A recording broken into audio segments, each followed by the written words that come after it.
So you were doing a series why people are leaving the church. Yeah, Sunday school series. And yeah, the Sunday school series. And you were finding what? You were finding? So there was this huge study that was done, and there's a podcast and a book about it called The Great Dechurching. But the long and short of it is that something like 40 million people have stopped going to church over the last 25 years. Some of them are because of like serious church hurt, abuse, some pretty serious stuff. That only makes up about 25%. I don't want to say only because it still means probably millions of people. Yeah. 75% of people left in what the study calls like they're just casually dechurched. Like they kind of just quietly went out the back door and they never came back, which tells me that probably, their church experience, it was either just not relevant to their lives. There's no substance to it. There's just no reason for them to kind of continue doing it. They didn't miss it. Obviously COVID has a big role in that where like you can't go physically to the building and then you just don't come back. It's like the gym. Exactly. Yeah. And it's like, you know what? Why do people stop going to the gym? Because they're not seeing results. Yeah. Maybe the same thing for the church. Like, why am I going to church? Like, it's not changing me. It's not changing anything. I hear judgmental and snarky comments from people. Like, why do I even want to be in this environment? So it could be, kind of the same thing. Like, what is the point of this? I have not heard in a long time preaching that is convicting and heavily convicting and not taking any care to fluff anybody in the congregation up and be like, we are in dire times. We're on the brink of a lot of things, and it's up to the church to be bringing Christ to the world. And there's I just don't hear a lot of convicting preaching. Yeah. And that's not always necessary, but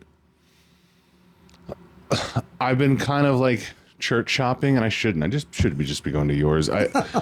But we'll talk about that later. But it's so fluffy and like I'm not hearing pastors say, look into your own hearts and you need to be examining your own corruption. We are not all God's happy little children. Like, we're not God's special boy. Now, that doesn't mean God doesn't love his children like we are, but it's almost an entitlement. Yeah.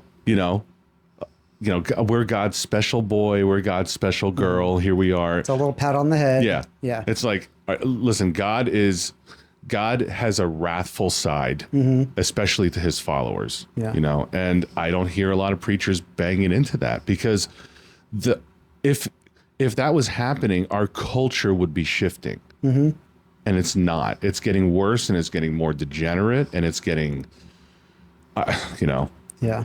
I think that the convicting side definitely can use more of that, but it's got to be balanced with like an element of hope and grace. Because if there's conviction of like, hey, we're not measuring up, we're not doing the things we need to do, like needs to, be better. I was talking to somebody a few weeks ago, and they were telling me like a lady came up to me after church one day and was like, Pastor, whenever you preach, I just leave here feeling beat up. And I feel like there's a standard that I'm supposed to be hitting as a Christian. What was it, your church? No. Okay. Somebody, not even in this area, but they're like, yeah, I always feel beat up. And it's like, well, we don't want that either. We want to walk out with like, hey, conviction, but hope that like, hey, we can do this with God's help. We don't want people to feel like, because then it almost becomes it can encourage legalism in a way of like, gosh, there's this standard. I got to get up here. I got to perform. I got to measure up. And it's like, well, yeah, we want to do better, but also like have grace for yourself.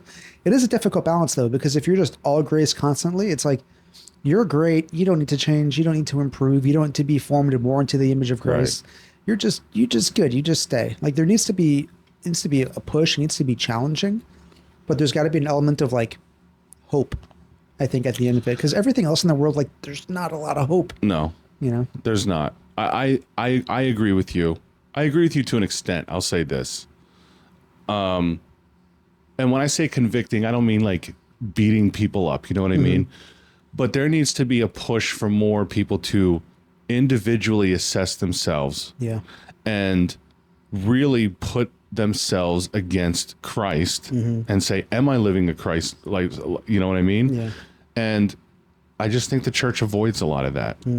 What are we like on an individual basis? Like, what are we really doing here? Like, is this some casual Christianity? Is it Right. like lukewarm? We're just like showing up in a routine, or I'm telling you, Jesus said, and all the disciples said, you have to purge sin from your life. And I actually don't hear that a lot from churches. You have to purge sin. We have to detest sin. yeah, It has to be repulsive to us. Jesus talked more about hell than heaven, when he was on this earth. Sin sends us to hell. That's what brings God's wrath, sinning against his creation and him as God.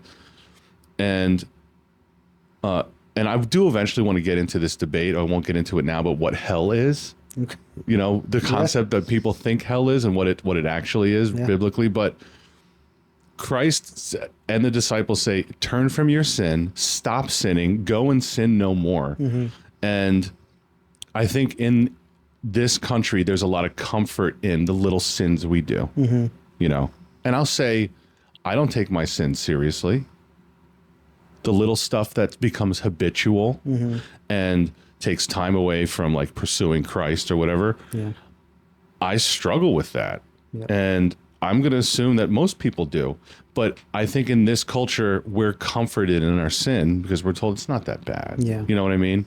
And I think where that makes apparent is when you go to a church with a ton of kids and most of the kids are bratty little punks, no discipline. They're not being raised. Yeah. Yeah. Yeah.